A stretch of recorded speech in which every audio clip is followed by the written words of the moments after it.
Përsëri, çështja e pagave të gjyqtarëve ka qëndruar në rendin e ditës, ka pasur shumë komente, ka pasur shumë çuditëra, ka pasur dhe shumë absurditete që e kanë shoqëruar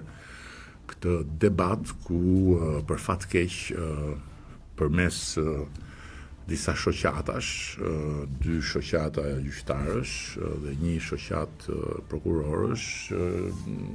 gjykatësit janë vetvendosur në syrin e një cikloni popullor në kuptimin e një pakënaqësie popullore lidhur me kërkesën e tyre për të rritur pagat. Dhe këtë e tregojnë jo vetëm të dhënat e anketimit tonë të brendshëm, që janë rreth 90% e shqiptarëve që refuzojnë idenë që gjykatësve duhet të rriten pagat, madje ka 1% e tyre që thonë duhet të ulen pagat, gjë që është absolutisht e padrejtë, e pamundur dhe e pamenduar nga askush. Ndërkohë që vetë gjykatësit pretendojnë që ne duam të ulim pagat. Dhe më e bukura, në një insistim të një arsyetimi absolutisht të pa justifikueshëm për nga shëndeti logjik, zërat që e përfaqësojnë atë kategori thonë se pagat e tyre po ulen për shkak se pagat e tjerëve po rriten. Do me thënë, edhe një herë, çfarë ne kemi bërë me reformën në drejtësi ka qenë shpreha e një vullneti shumë të fortë edhe në drejtim të rritjes pagave të gjyqtarëve. U kemi dhënë atyre mesazhin që taksa paguesi shqiptar do të bëjë një sakrificë dhe do të paguajnë ekstra për të gjithë ata ndër ju që pasi të kalojnë procesin e vettingut do të përballen me sfidën e madhe të pavarësisë së pushtetit gjyqësor dhe të ndërtimit të një ngrehine solide, bazuar mbi parimet dhe vlerat e kushtetutës dhe të jetës demokratike të atij pushteti në shërbim të qytetarëve dhe si garant i barazisë para ligjit. Dhe këtë bëm duke thyer praktikisht piramidën e pagave. Në çdo vend të botës ka një piramidë pagash, e cila fillon me presidentin e Republikës dhe zbret. Në ndërkohë që në mënyrën më të vetëdijshme pagat e gjyqtarëve ne i rritëm mbi të gjithë.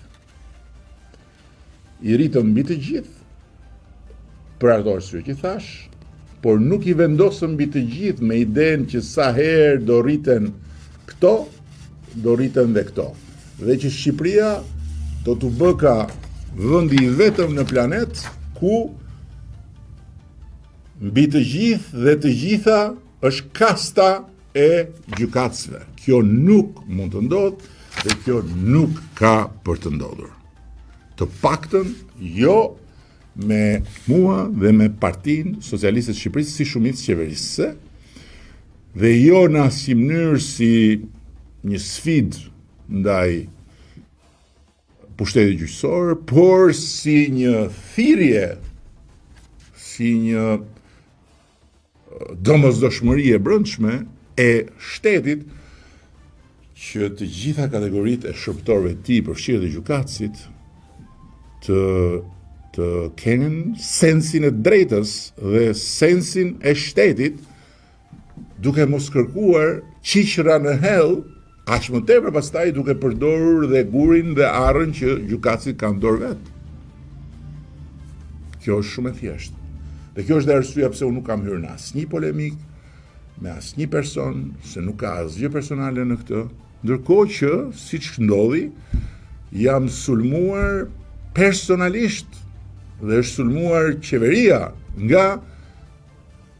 autorët e deklaratës së një shoqate të gjykatësve që jam i bindur nuk janë konsultuar me të gjithë gjykatësit për tekstin, se jam i sigurt që do t'i thoshin, po çfarë po bëni? Ne jemi këtu për të kërkuar diçka për veten tonë, por nuk jemi këtu për të bërë politikë dhe për të sulmuar qeverinë e kësaj republike se të ishin parti politike. Apo ja.